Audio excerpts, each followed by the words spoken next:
6월절 어린 양 비를 볼 때에 내가 너를 넘어가리라. 오늘 출애굽기 12장을 읽는데 글을 읽어야 되는데 이 부분에서 자꾸 이 찬송이 나오려 그래서 시급했네요. 아주 시급해서 거기다 얼마나 긴지 12번은 더 했는 것 같아요. 자, 그러면 인간은 자유의지를 가진 혼을 가지고 있는데 자유의지를 가진다는 것은 혼이 판단하고 선택하고 행동을 옮기는 기능을 하는 것입니다. 그래서 혼을 통해서 자기를 표현하는 거죠. 자아를 표현하고 나를 나타내는 것입니다.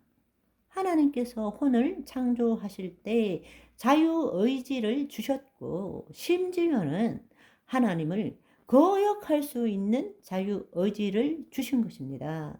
그래서 인간은 동산 중앙에 있는 선악과를 아는 나무 열매를 먹지 말라는 하나님과 맺은 그 행위 언약을 어기고 마귀에게 속아서 열매를 먹게 된 거죠.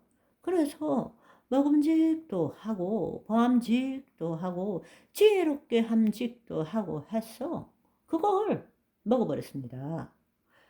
이렇게 생각하고 느끼고 행동하는 주체가 무엇입니까? 바로 혼입니다.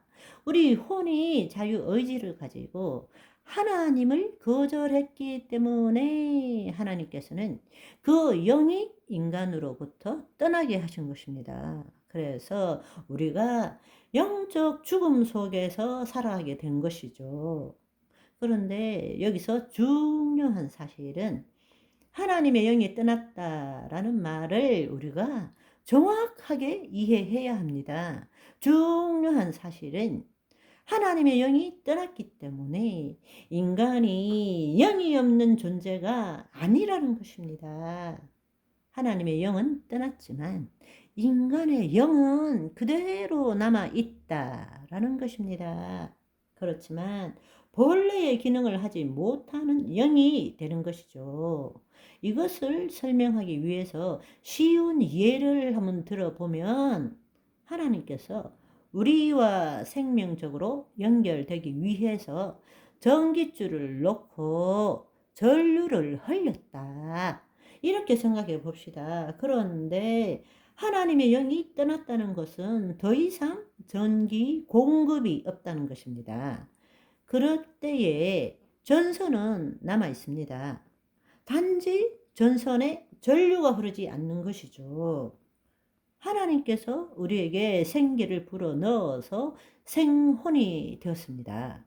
그런데 우리가 죄를 지음으로 혼이 죄를 지음으로 하나님의 영이 떠났지만 쉽게 말하자면 전선은 남아 있다는 것입니다.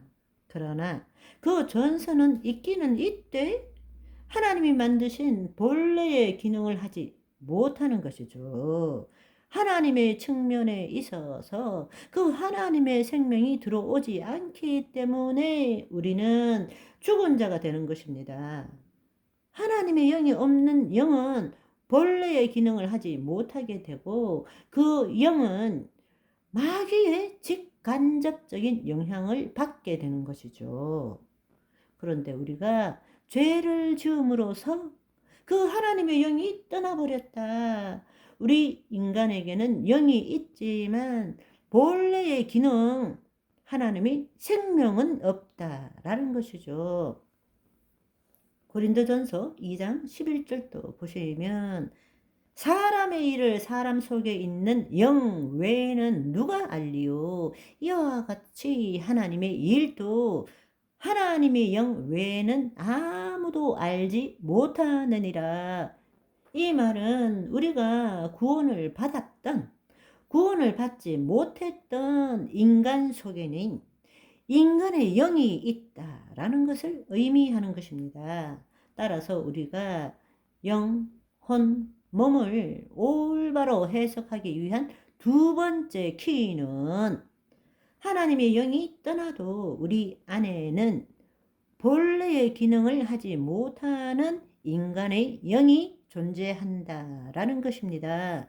따라서 타락한 영 안에도 하나님의 흔적이 남아 있습니다. 그렇기 때문에 타락한 존재에 있어서도 양심의 가책이라는 것이 있을 수 있는 것입니다. 그렇다면 타락 후에 온전한 기능을 하지 못하는 인간의 영에 속한 혼은 어떻게 되었는가?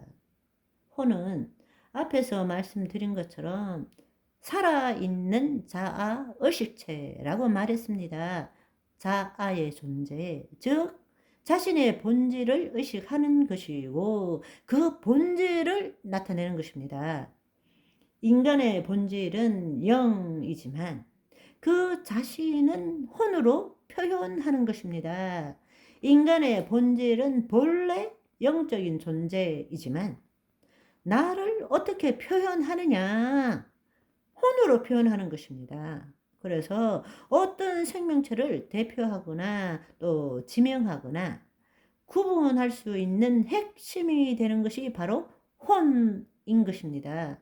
그래서 문맥에 따라서는 이 혼이란 소울, 푸시케라는 단어를 목숨, 생명, 나, 그 사람 자체, 그 자, 그녀 이런 것으로 대체할 수 있습니다.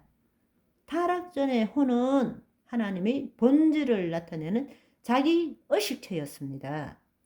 자신이 아니고 하나님을 나타내는 자기 의식이 정상적인 혼인 것입니다. 그러나 타락 후에 영이 제 기능을 하지 못했기 때문에 혼은 하나님의 본질을 나타내는 자기 의식이 아니라 스스로를 나타내는 자기 의식체로 살아가야 되는 상태가 되어버린 것입니다.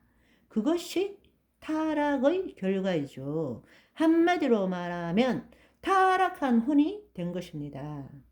그러면 여기까지 하고 오전에 부르고 싶어 안달났던 그 찬송 주 십자가를 지심으로 부르며 오늘 방송은 여기까지. 바이바이.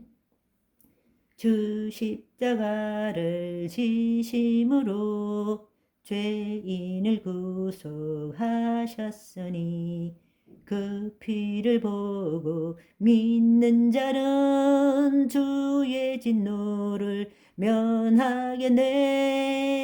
내가 그 피를 6월절 그 양의 피를 볼 때에 내가 너를 넘어가리라. 흉악한 죄인 괴수라도 예수는 능히 구원하네. 온몸을 피에 잠글 때에 주의 진노를 면하겠네. 심판할 때에 모든 백성 행한 일대로 보응받네. 죄 있는 자는 피를 믿게 주의 진노를 면하겠네. 구주의 사랑 크신 은혜 보혈의 능력 의지하세. 심판의 불이 내릴 때에 주의 진노를 면하겠네. 내가 그 피를 6월절 그 양의 피를 볼 때에 내가 너를 넘어가리라.